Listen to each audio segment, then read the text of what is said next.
Okay, thank you, Constant, for agreeing to meet with me today to have a conversation about yourself, about your research, about advice for students in TESOL or research students in TESOL and so on. So I would like to ask you some questions about first, your interest in applied linguistics, like second language education or language assessment. Can you tell us a little bit more about this? Why are you interested in this area? Well, first of all, thank you, Ek, for giving me the opportunity to talk about, some of my work. Well, I think over the years, one of the things that I have learned is that language plays such an important part in our educational experience, when we're at school, when we're at college, and so on. And so I think there's every reason for us to pay attention to the way we use language in our academic work as much as in our social life. So for that reason, I have been privileged in some sense to be able to do this work. And it's really very interesting because, as you know, language plays such an important part in the success or otherwise of, our educational experience. So, yeah, I mean, that is really the general kind of motivation for me to really understand how language works in our, in our teaching, in our learning, Mhm. and in our kind of general, if you like, all-round social engagement with other people. Yeah, absolutely. I agree. That probably is one of the reason why I'm interested in this area as well. Can you tell us what have you been teaching in your program, or what units of study you Yeah, have taught? well, I've been working at King's College London for rather a long time now. So over the period of time, I've been at King's over 20 years now. Mm-hmm. So over that period, I have um, worked in different capacities. Obviously, I do uh, some teaching in relation to certain subject areas that I feel Mm-hmm. comfortable with, that Mm-hmm. I have developed some, if you like, knowledge and understanding. And these subjects include uh, language acquisition, particularly second or additional language acquisition, language policy, um, and some specialist areas or topics in relation to, for example, language, people, and nation. Those kind of interesting intersections between how language is configured in the life of a nation, and Mm-hmm. how that may, in turn impact on issues related to, ethnicity and citizenship and issues like that. So that's one area. Mm-hmm. Mm-hmm. Another Mm-hmm. area is language assessment and language testing. Uh, and that is one of the one of the modules that I've been teaching for steadily over quite a long time, and the content of my teaching, I have to say, has shifted over time as well, as I myself uh, you know get to understand the discipline perhaps better, but perhaps most of the time in different ways, taking on board new ideas and new concepts and so on. So that's another area. But of course, like I'm sure you know this, most of us have also got quite a lot of kind of administrative jobs Mm-hmm. as part of our everyday work. So over time, I have run, programs you know, degree programs, and also run particular kind of sort of areas of curriculum in relation to development, in relation to revision, in relation to updating, and so on. So yeah, it's been a, you know, interesting period overall. All the time, though, you know, all this work has to be seen in the context of obviously a changing world. And so, you know, when you know, let's say 20 years ago, I think the term AI was only a very remote kind of term for most of us in our daily work. But now It's it's front and everywhere. center. Absolutely, You I couldn't agree. turn but for, you know, for the word AI Yeah. everywhere. Now, So, yeah. you know, we live in, you know, obviously a constantly changing environment, and the technology is driving a lot of what we do. So that's another part of it. Mm. So a couple of things. So similarly, I guess like as we teach something like second language acquisition, like in the past, we often think of something like trade kind of issues in language learning and so on. Now we talk a lot about the dynamic, like, aspects of learning, right? It's always dynamic. It's not constant. It's not stable as something, or it's not proportionate and so on. So, what's your view on this with, you know, Yeah. language Well, learning, language acquisition? yeah. Well, my take of this is perhaps in some sense um,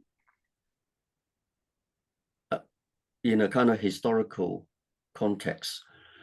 I think when I was a student, when I was doing my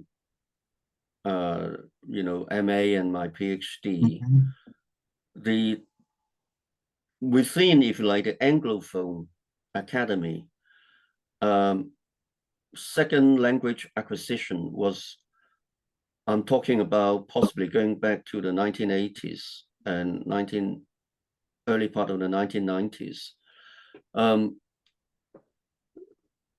SLA was primarily understood. I'm stressing the notion of, I'm talking about the Anglophone mhm, academy, mhm, mhm, because I know there are other traditions in the world in scholarship.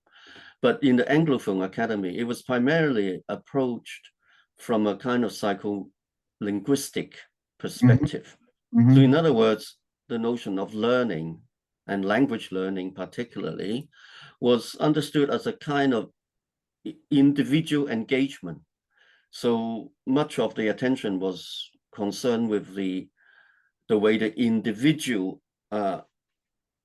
encounters the learning task, the learning environment, and so on. So much of it was about the intra-individual factors.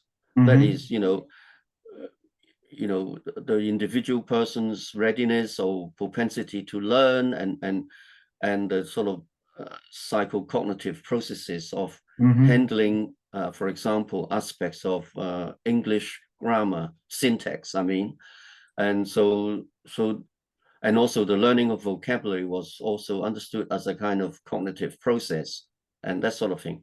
But of course, in the last 20 years or so, we have now seen an expansion in the way that we approach language acquisition, particularly in relation mhm, to second language, or what we now may refer to additional language acquisition.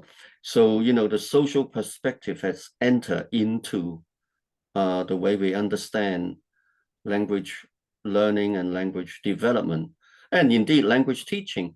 So mhm, it's not mhm, just about the individual anymore. We take into account, the social dimension, if you like, mhm, which I think mhm, is increasingly being recognized as something very important. mhm, But also, we are all beginning to understand that the way the notion of language itself is actually important in the way we talk about SLA or additional language acquisition, because the nature of the language that you are trying to learn can actually impact on the process of the learning itself. mhm, So we're now into a much richer, as it were, framework of understanding what language learning is about. Both Mm-hmm. the individual, which is obviously always there because after all it's us who learn the language, the people, but also we, the people, don't operate in some sort of isolation. We're always in some kind of social context, and that Mm-hmm. context is important, be it educational, be it language policy or cultural or whatever. So it is a, it's a very, I would use the term a rich kind of soup where we now have to kind of learn how to handle and Yeah. how we balance the individual with the social, with the language, the nature of language itself, and that sort of thing. So very interesting time we're in. Mm-hmm, mm-hmm, mm-hmm. So that actually comes to my next question to you. As I read your article, Language Proficiency, from description to prescription and back, that's published in Educational Linguistics in 2022. And Yes. you've made a lot of remarkable points about language proficiency in your article. So can you tell us more about then I believe that is linked to what we just discussed in terms of SLA and so on. So can you tell us or the audience here, what is language proficiency? Maybe in more like plain language, to you, and why do we need to consider the new like definition, like considering, say, situation in Mm, the, say, localized language proficiencies and so on. Can you actually tell yes. us more about, what drove you to write this article? What are your key arguments, and what do you want your readers to get from reading this article? Yeah. Well, yeah, thank you, Ak, for that question. Um, for me, language proficiency or the notion of language proficiency is, front and center, if you like, Mm-hmm. of what we do as um, language educators and as applied linguists, because it captures the idea of what we're trying to do when we teach a Mm-hmm. language or when Yep. we teach our students to use a language. Okay, so from that point of view, I think it's a very useful notion as a point of departure to understand what we do. Related to that, though, is for quite a long time now, I've sort of sensed that the notion of language proficiency itself has to be unpacked a bit, because Mm-hmm. there's a tendency for us to kind of take it for granted that there's something called language proficiency out there in the world, and when we do assessment of language knowledge and skills, we take for granted that we know what proficiency is. In other words, we seem to assume that we know, in a kind of natural kind of way, Mm-hmm. that Mm-hmm. what Mm-hmm. counts as language knowledge and how much of it, and what kind of knowledge that might look like. And then we kind of then put those assumptions into operation whenever we do things like language assessment. So when we design a test, a language test, we we draw on this background knowledge, or we know what that body of Mm-hmm. knowledge Mm-hmm. is, Mm-hmm. and then we design, if you like, questions or test items, and see how our students and our, if you like, test takers uh, react, perform, if you like, in relation to the questions that we have asked them. And Mm-hmm. then we make judgments. Now So, that yeah, I'm is sorry to disturb. obviously, Yeah, but is that to do with the paradigm, like the positivist or yeah, kind of paradigms that might somehow play a role in defining proficiency then, and probably there is a need for us to change now, given that, as you mentioned before, we know a lot more about yeah, what's actually happening. yes, absolutely. And I think, that kind of assumed knowledge about language and language proficiency itself needs to be looked at carefully, because actually the whole thing about this language proficiency thing is actually a kind of human-made concept. We can call it a construct if you like, but it's essentially a thing that invented by us. So there's nothing natural about it. And if it's something that's made by us people, then we need to understand, you know, the nature of what we have done. Okay. And that's why I've been There will be lots of flaws, right? There will be lots of yeah. But misconceptions also or lots of errors. things that we assume to be, you know, good and natural, but might turn out to be not quite not quite good, or maybe not And quite natural. So yeah. so that's why I started this long, as it were, long-term effort to really unravel some of the background assumptions and some of the historical context for the development of what we now collectively, you know, in the English-speaking universities and in the, you know, the teaching of English, assumed to be, you know, something we know. And that's why I started looking into it. And it's a fascinating journey for me, because if you think about the sort of historical context of this, the current paradigm, as you mentioned, is strongly associated with the idea of language as communication, and not language as grammar or language as vocabulary. So up until, I would say, for a goodish part of the 20th century, from about 1900 onwards until roughly the 1950s,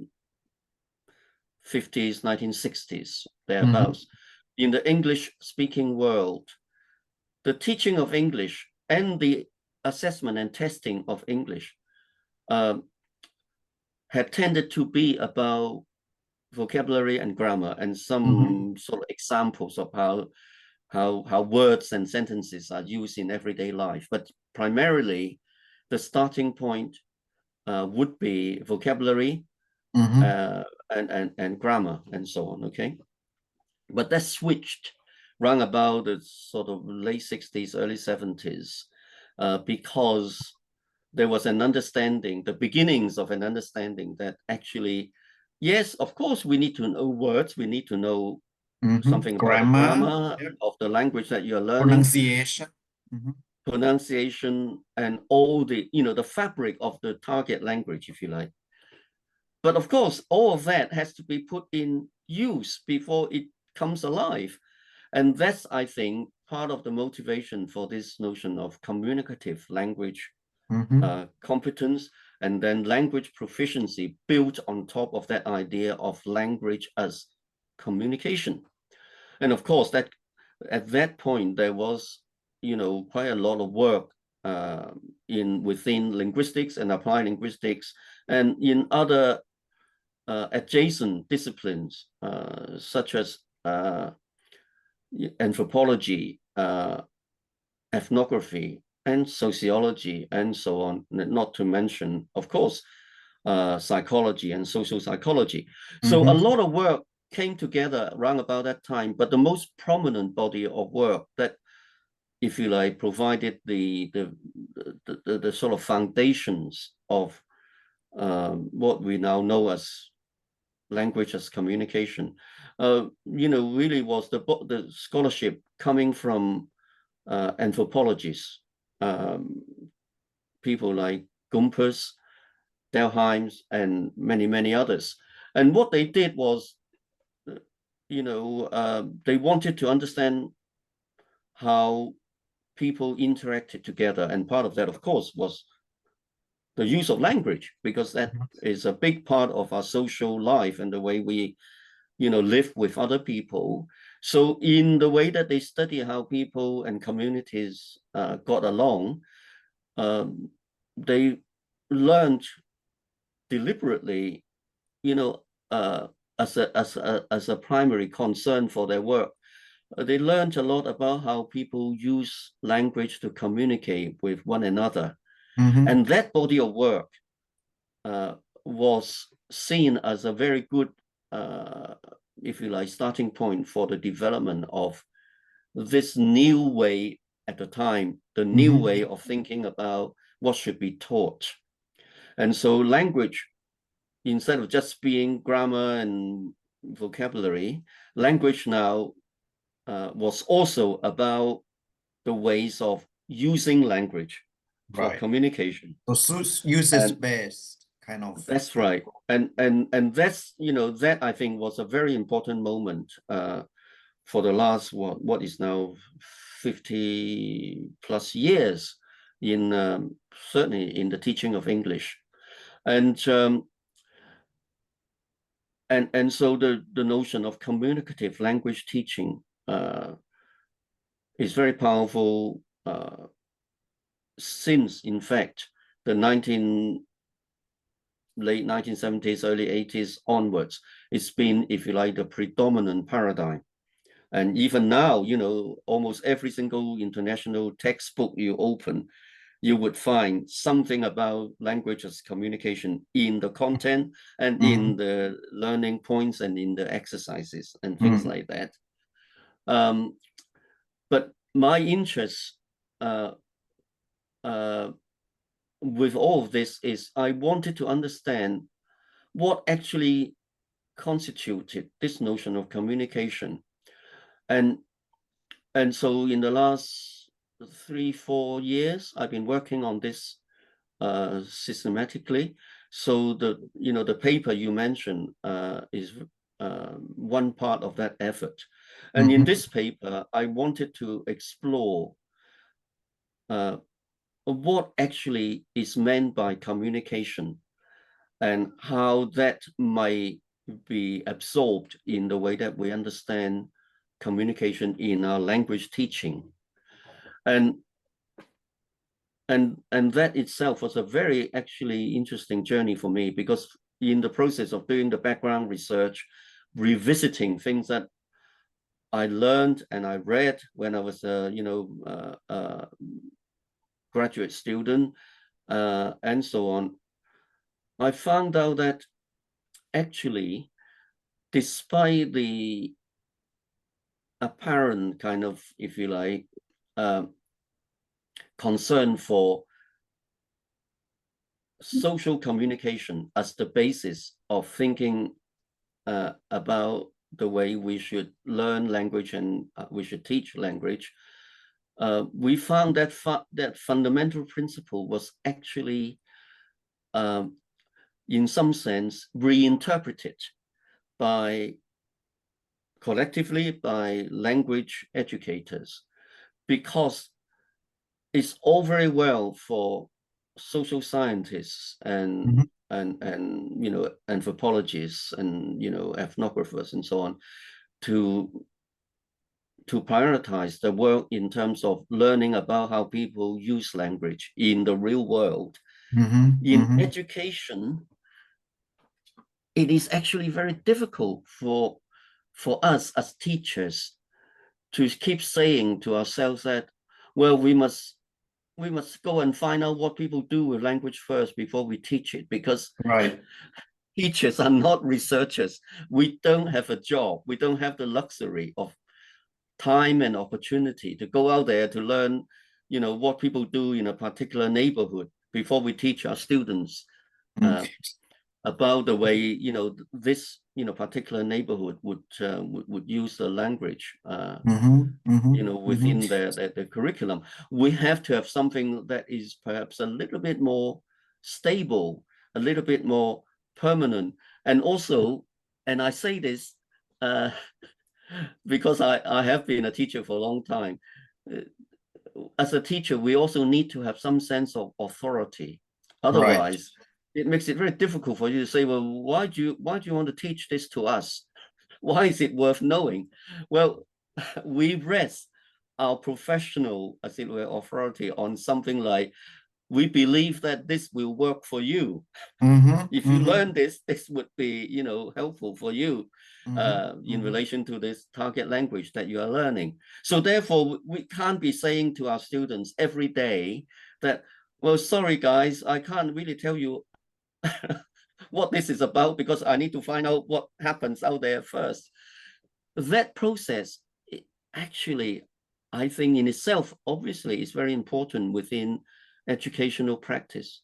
But at the same time, it then reinterprets as it were, the principle of research, and that is you assume that you really don't know much until you got lots of evidence, and even then you are open to change all the time, because when you have new evidence, you may have to reinterpret your understanding and so on.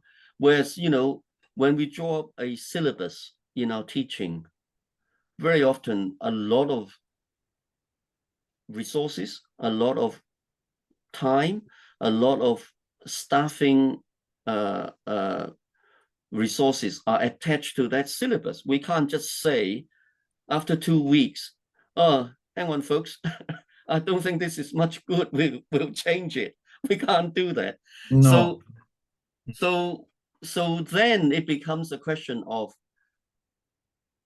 if you have a situation where you have to pre-specify what you teach, then the knowledge base has to be somewhat fixed, at least for the duration. Of course, obviously, we can change the syllabus over time, but it cannot be changed over 1 month or 1 year. Very often, not even 2 years, because, you know, these things, you know, come with a lot of, you know, investment and so on, right? So in the process of that, we begin to say, right, if we teach this, at the end of the process, let's call it 1 year, you will have reached a certain level of knowledge, and you will have certain kind of skills, we hope, and that we count as proficiency, let's say level 1, for the sake of argument. Okay, so we now know what proficiency is. The question then is, what goes into that basket we call proficiency 1, right? And it's in that process that I learned in my, you know, in my background research, in my study of the relevant papers, that I found that the model of language, English language, for, you know, the kind of, you know, education that we're talking about, actually came from a body of work that looked at essentially a particular variety of English used by a particular group, if you like, or groups of people. In this case, if you like, college educated American professionals using English for their professional work, for their public encounter. So in other words, little by little, and when we were not looking carefully, well, why would we anyway, if we were not involved in thinking about this, we absorb this almost naturalized notion of a particular variety of English. Possibly there are different versions of that, but primarily coming from a particular segment of society, college educated, in professional work context, and so on. So it becomes a rather specific body of language that we have imported into our language education work. And that I think was really interesting to me personally as a researcher, to begin to understand that actually there may well be other ways of thinking about language proficiency, right? That's important. But even on the face of it, we, as I propose in that particular paper, that there are chunks of language in society that are not covered by this, if you like, curriculum-based notion of language proficiency. So, for example, I don't know about you. I have never taught my students the language of fighting. I mean, physical fighting. No, Okay. no, no, no. I have Or other stuff that we're not right. supposed I have to. never taught any of my students the language of hate, right? If they know the language of hate, they learned it from other people, not from me, not from the Mm, teacher. And Or also even like swearing and other stuff or particular obviously, yeah. colloquial. So we've never I mean, certainly me, I've never taught students the language of aggression or abuse. But actually, this happens all the time It in happens every society. day, everywhere you go, right? Yeah. And then there are, other things. For example, I have never taught my students how to speak to their parents, for example. You know, I don't think I've ever even mentioned one word about this is how you speak to your mother or father. Mhm. Never, I don't think. So language of closeness or intimacy is never on the agenda either. No, no. So so That's already, that's with interesting observation. Yeah. yeah, even within the current model, we are now delimiting what we construe to be language proficiency. But even in our personal everyday life, we know there's a lot more to English than Yeah, just that's the kind right. of Yeah, professional like small encounter. talks, right? Small talk, Yeah, things like, yeah, we talk before we get into business. yeah, The main business. I mean, that's also yeah. very important, right? And we don't actually teach students about that much. No, Pragmatic skills and other things, how yeah, to accept compliments or how to respond to compliments. I mean, yeah. sometimes it's very difficult to teach. That's right. But I mean, in our everyday life, right? I mean, uh, I don't know if if you watch or you like football. I mean, soccer. But when you think about the teaching of English, we have domains such as English for academic purposes, English for specific specific purposes, and so on, right? Well, how about English for going to football matches? You would be horrified.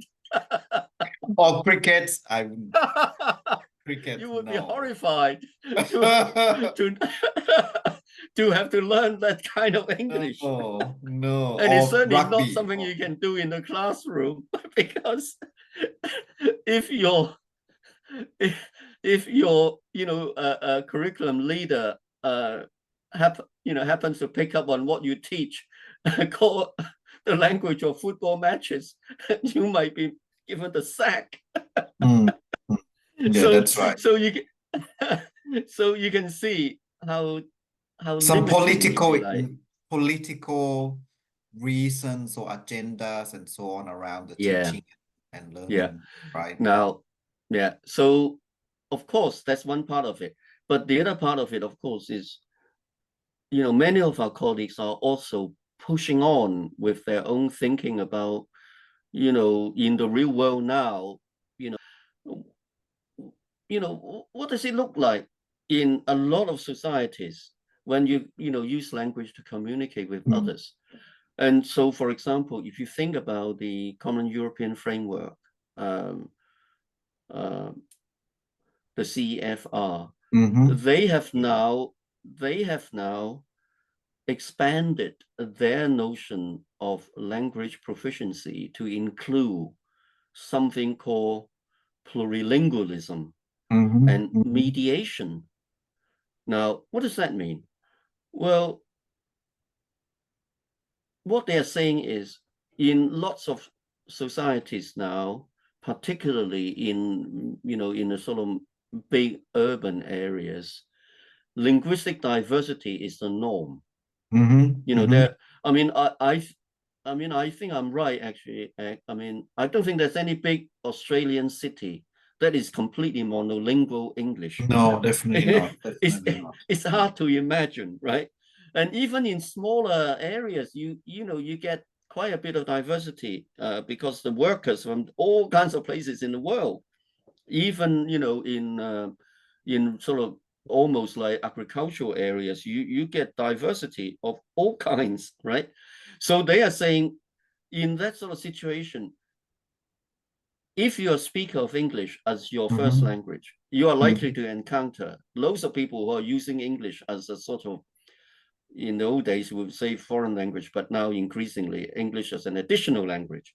And Right. indeed, English as lingua franca, because you might be in a workplace and you may be, for example, working with a group of colleagues who are from Indonesia, from Japan, Mm-hmm. from France, and from Germany, and so on. And you would be probably the only Australian English speaker from a first language background, but all the others are using English with you. And so, in that sort of situation, you need to understand that uh, both speaking and understanding uh, may take on a very interesting additional dimension involving Mm-hmm. all these other languages. And indeed, there's now quite a lot of data from the research in English as lingua franca, particularly from the business area, but also in the academic environments, where the use of English is infused with both some elements of other languages, such as the introduction of a word from another language to Mm-hmm. supplement the meaning that may Mm-hmm. not be so kind of helpful from the English lexicon, right? And that people can introduce. Oh, in German we have this word which does the job better, that sort of thing. So there's that multilingual dimension.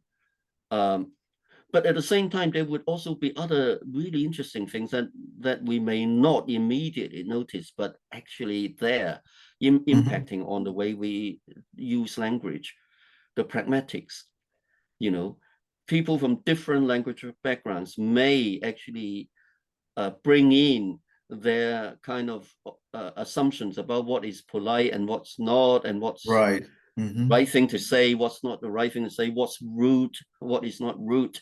And in that kind of moment of being together using English as the, if you like, common language, the lingua franca, people get to learn how to move around each other, assuming a lot of goodwill, but nevertheless trying to, work with others, work with what they hear, and learn how to say things in ways that would Mm-hmm. get the message through to people from with different, if you like, ways of understanding English and things like that. So that part of it is actually opening up the whole notion of language proficiency Mm-hmm. in a way that is no longer just about, what do these educated professionals do when they use language to, work with one another, and or when they are, in a shop buying things in a very polite kind of way, and that sort of thing, right? And that's really interesting. And that's why, in the paper that you mentioned, I kind of brought those issues to the surface so that the reader can engage with those ideas for themselves. Because you see, I mean, in the world today, there are more people using English as an additional language Mm-hmm. than the so-called mother tongue speakers, Right. or first language speakers, or native speakers, whatever term you want to use. And so English actually exists as a really complex uh, language. It's not something just exists in Australia, or in the United States or Canada or the UK. It belongs to the world. Mm. and Mm. and in the world, people do what they will with their languages, and English included.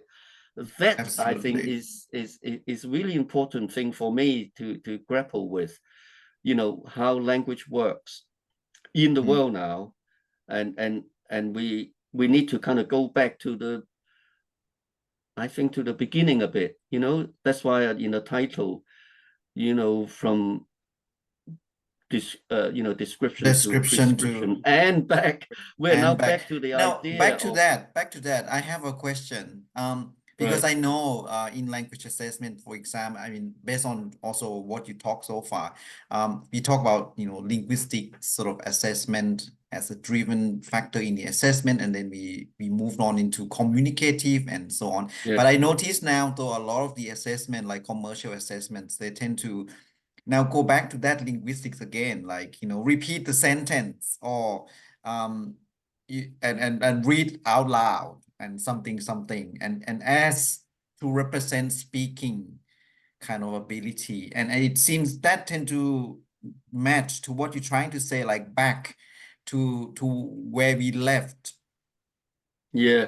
The I don't know if that is yeah, related to and the I've thought about situation. this quite a bit actually. And I think perhaps something like this. I mean, this is at the, obviously I'm still kind of working uh on, this particular issue. And I'm not claiming that I found any kind of, formula to resolve the conundrum. But I think we might need to think about a kind of split, a kind of bifurcation in the way that we assess language proficiency.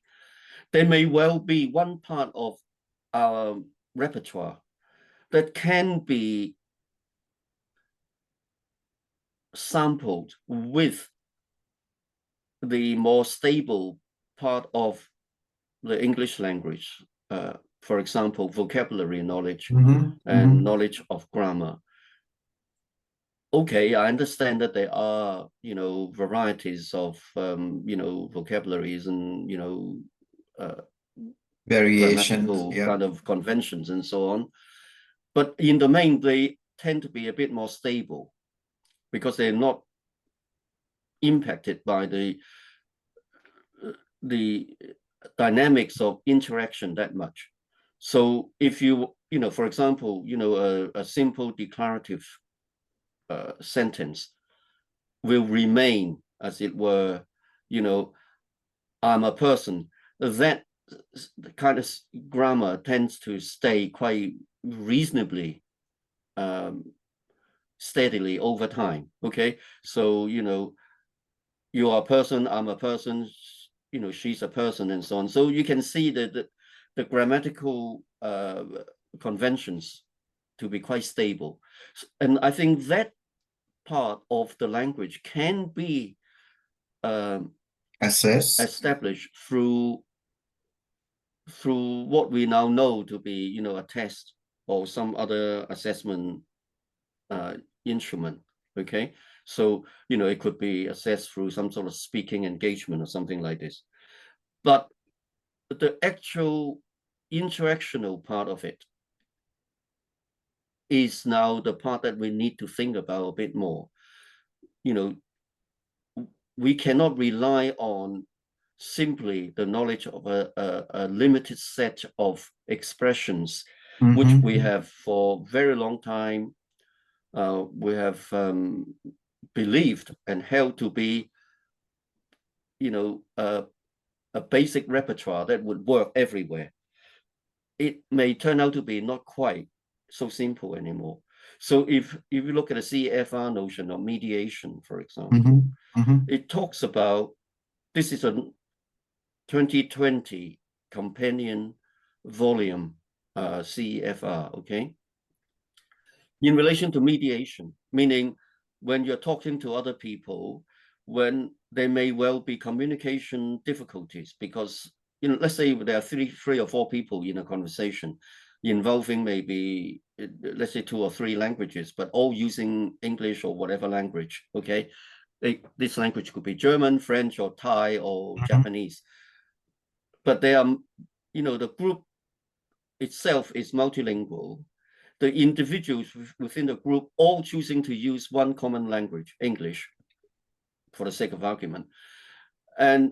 But sometimes, individual A might say something and individual C might not understand properly, but individual B might actually have a knowledge of both English and, let's say, Japanese. And so if A is English first language, C is Japanese first language, but B has access to both of those languages and now wants to help.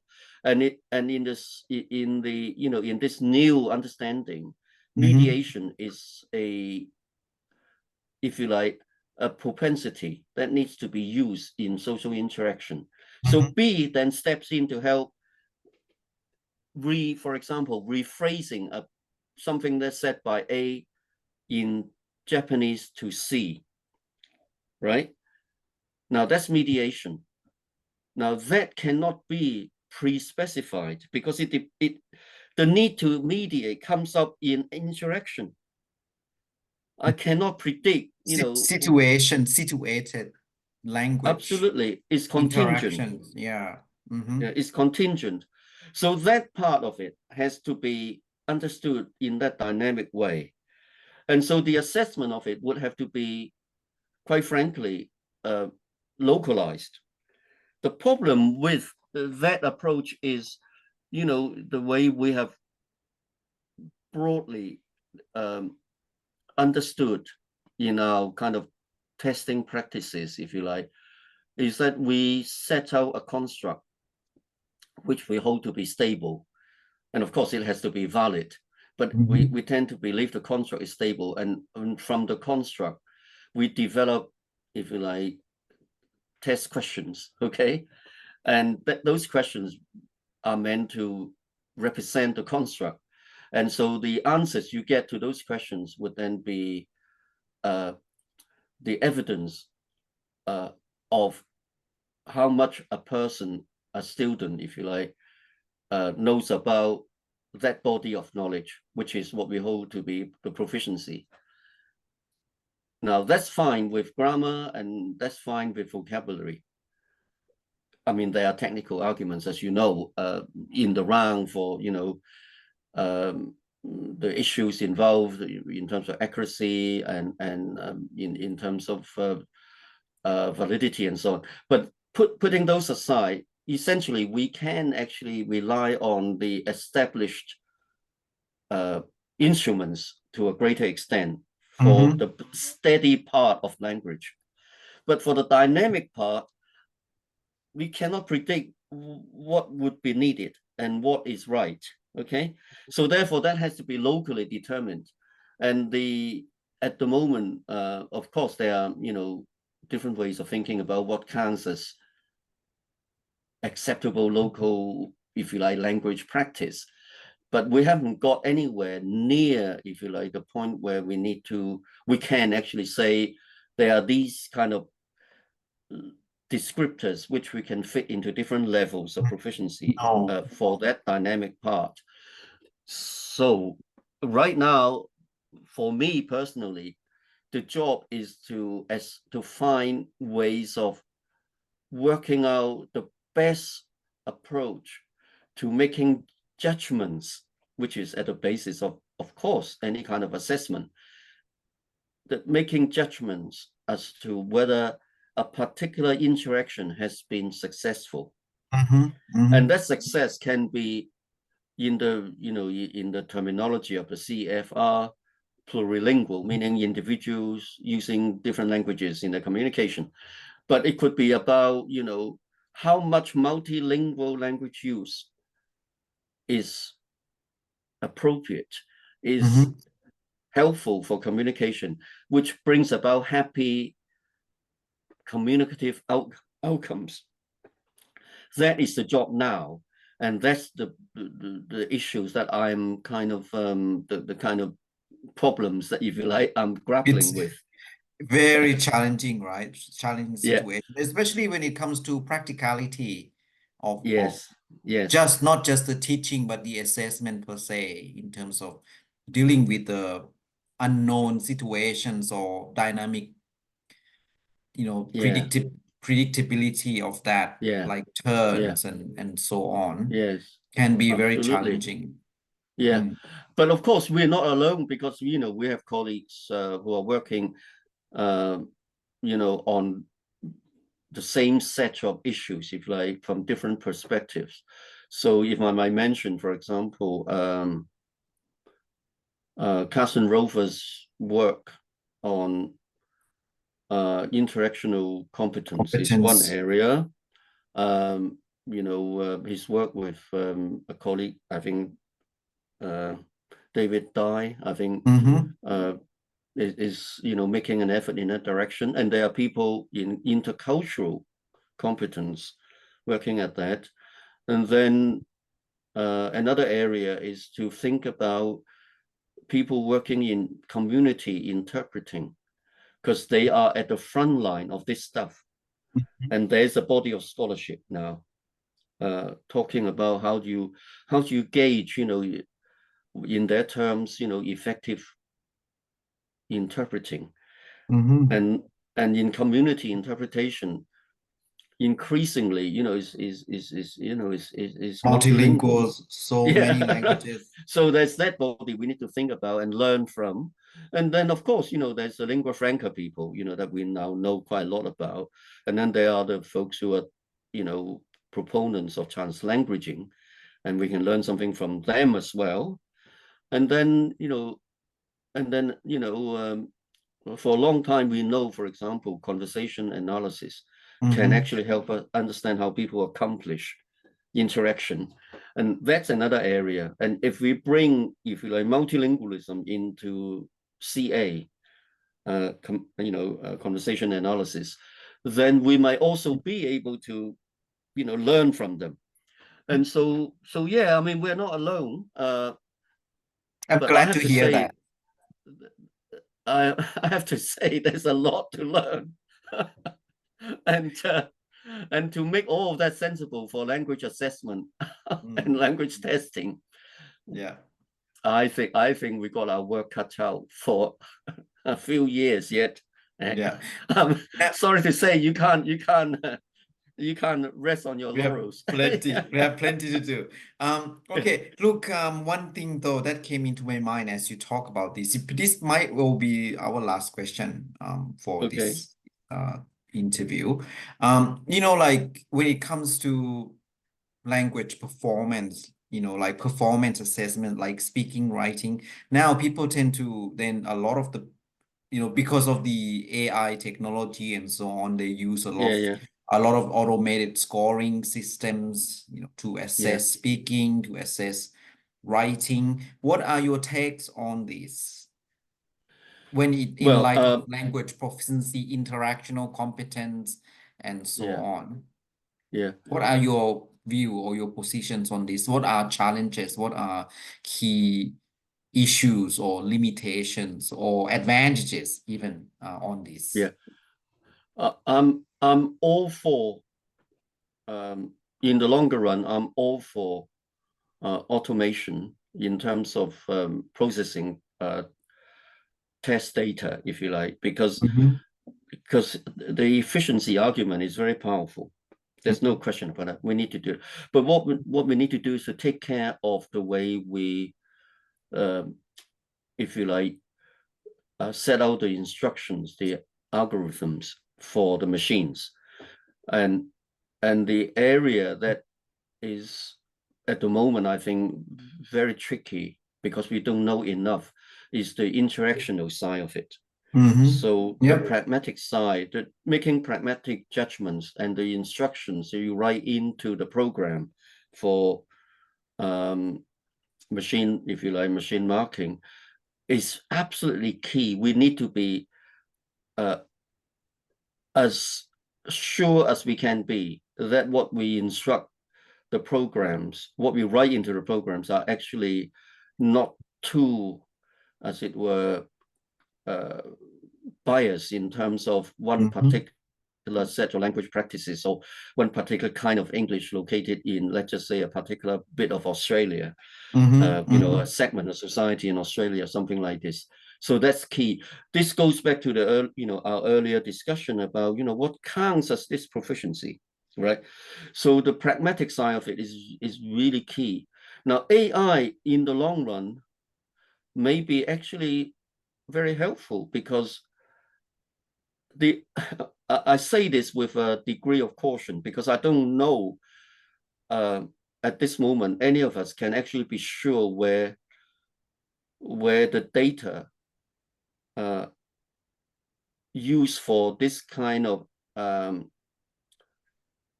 analysis and AI, if you like, responses might come from, because it just seems to me at this moment, for those of us not working in, if you like, Silicon Valley, we excluded from that information. Where is the data from, and what bit of the vast natural, language model is pulled up for particular prompts? If you see what I mean.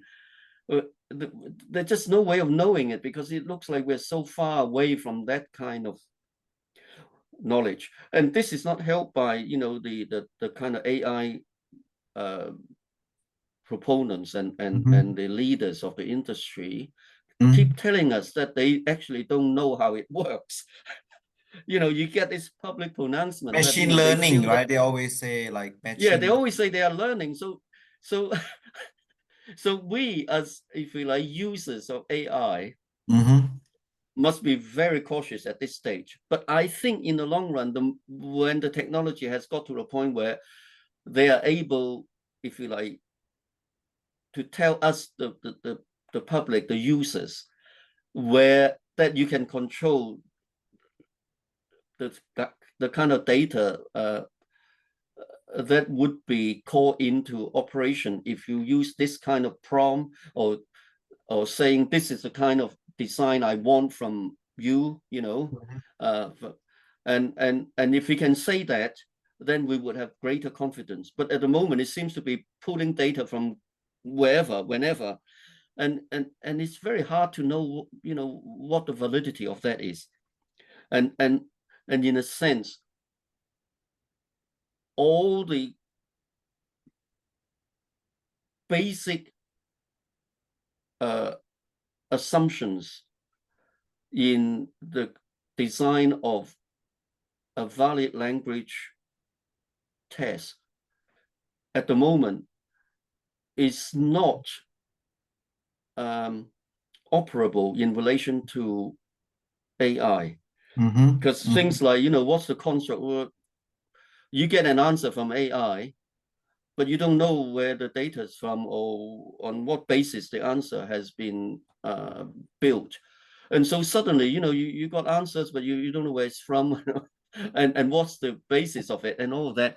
So we are some way away from it, but I am actually, well, optimistically, I feel that